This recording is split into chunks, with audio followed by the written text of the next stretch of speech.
गौरवनीय नादेंड्ల मनोहर गारू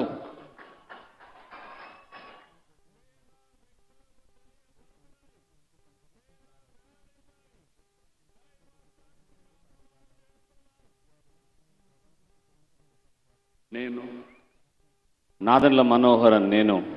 శాసనం ద్వారా నిర్మితమైన భారత రాజ్యాంగం పట్ల నిజమైన విశ్వాసం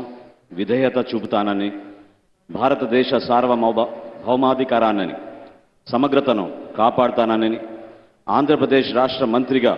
నా కర్తవ్యాలను శ్రద్ధతో అంతఃకరణ శుద్ధితో నిర్వహిస్తానని భయం గాని పక్షపాతం గాని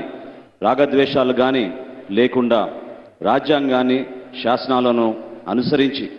ప్రజలందరికీ న్యాయం చేకూరుస్తానని దైవ సాక్షిగా ప్రమాణం చేస్తున్నాను. నేను నాదెండ్ల మనోహర్ నేను ఆంధ్రప్రదేశ్ రాష్ట్ర మంత్రిగా నా పరిశీలనకు వచ్చిన లేదా నాకు తెలియవచ్చిన ఏ విషయాన్ని నా కర్తవ్యాలను సక్రమంగా నిర్వహించేందుకు అవసరమైన మేరకు తప్ప ప్రత్యక్షంగా కానీ పరోక్షంగా కానీ ఏ వ్యక్తికి లేదా వ్యక్తులకు తెలియపరచనని లేదా వెల్లడించనని దైవ సాక్షిగా ప్రమాణం చేస్తున్నాను.